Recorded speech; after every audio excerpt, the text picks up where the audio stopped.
Hi David. Hi. And hi everyone. This is Ulrik again, here at the David J. Anderson School of Management in Seattle, with David Anderson himself. Hi. We've been spending 5 really interesting days here with a special emphasis on the Kanban Maturity Model. I was thinking maybe, David, if you could help us understand what is this Kanban Maturity Model and what is its purpose. So first of all, we start with the organizational maturity model. We have 7 levels going from 0, there's no organizational maturity whatsoever, there's no organization, no governance, no discipline, no processes, through to level 6. And each of those levels is really defined by the observable resilience and robustness of the organization and the business outcomes that we see. So at the deepest levels, it's a business that can meet customer expectations, meets all the other shareholder expectations, can manage risk very well, can reinvent itself when the external environment's changing around them. Where at the lowest levels, they're not good at serving customers. They're unpredictable, untrustworthy, and any sort of stress in their environment tends to break them. They're very fragile. So we have 7 levels of organizational maturity, and then we took around 160 identified Kanban practices and we mapped them against the different levels. Because you might read about a particular Kanban practice like using WIP limits on the rows on the board, and that's generally used to allocate capacity and hedge risk.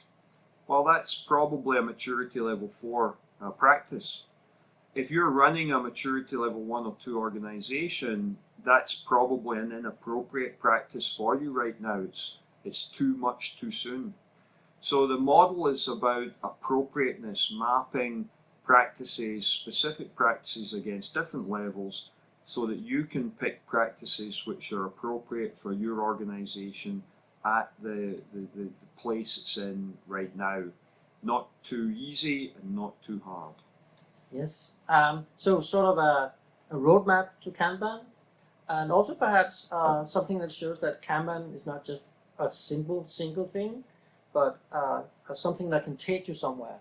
I think that's right, that over the many years we'd seen hundreds, thousands probably, of different ways that people have implemented Kanban.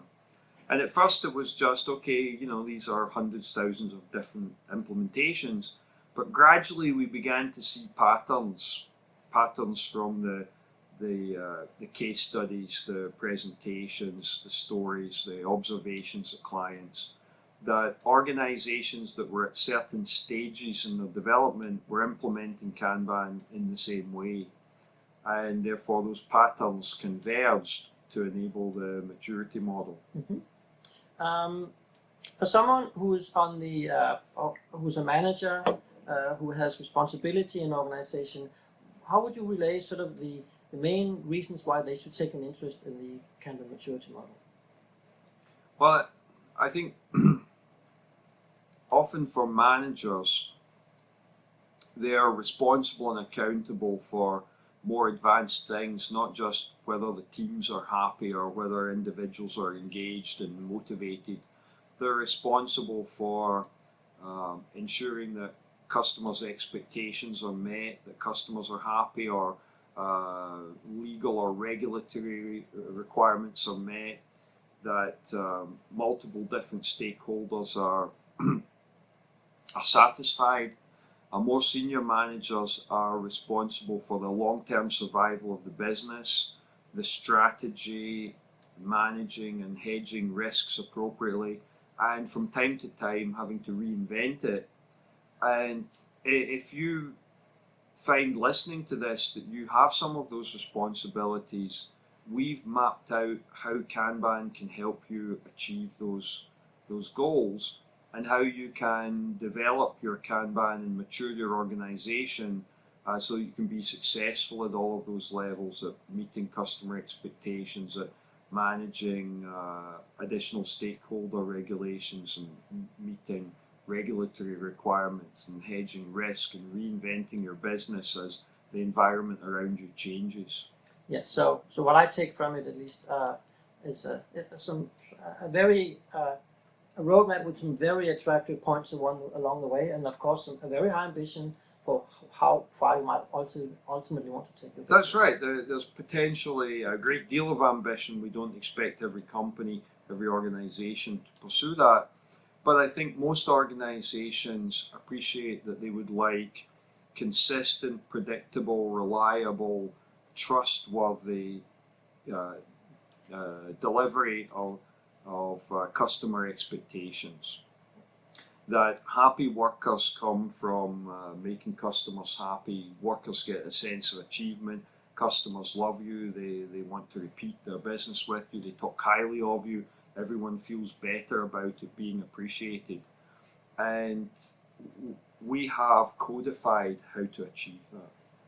Excellent. So one of the things that I also found interesting this week is that I know that there are some new developments going on with the Kanban Maturity Model. Is there any of these things you would care to lift the lid on at this point? Well, this spring we released the version 1.2, and the history of KMM over 3 or 4 years, we started with a community preview, then we had a beta, second beta, and last spring we launched 1.0. We introduced a few additional practices, mostly around roles and responsibilities, and we numbered that 1.1 in the autumn of last year. This spring we have 1.2, a few more practices that we realised perhaps we'd overlooked. We hadn't seen them before, or we had overlooked them in some case studies. And in addition to that, we've been developing a training class, and the training class has been in beta for over a year already. So finally we're ready to have the general release of the training class together with 1.2 and the second edition of the book. The existing book was based on the beta release, and now we have the full production release. So a much thicker book with a lot more detail in it, 2 more years experience from using it, implementing it, teaching it, many case studies from the early beta program, learnings from that integrated into the book and the training class. So it's a whole package now. It's an entire product, a book, a training class, and a very robust and well-refined 1.2 release. Excellent. Thank you very much. Any final last words you would like to say wrapping up this interview? I think that we see a lot of people in the world who believe that their businesses will do better if they become agile, and they believe that the way they implement that is by somehow copying a template, a prescription, following some agile method, and they don't really close the loop on it and ask themselves, have we improved our business agility? Have we shortened the time to market? Can we react faster? Are we producing more? Are our customers more satisfied with the work that we're doing? And I genuinely believe that the Kanban Maturity Model dramatically improves your chances of improving your enterprise agility at very large scale. And the case studies that we've seen from our beta program are hugely encouraging. Vanguard, large American financial institution, pension company, they increased the productivity by 6 times following the Kanban Maturity Model. And that's just one example. We really feel that that we've created a map and a codification that's incredibly repeatable. And if you're looking for dramatic improvement in your organizational maturity, I would encourage you to take a look at the Kanban Maturity Model. I think that's a good place to start. So thank you very much, David, for this interview and for a really inspiring and engaging week. And thank you so much. Thank you for coming from Denmark all the way to Seattle. There you go.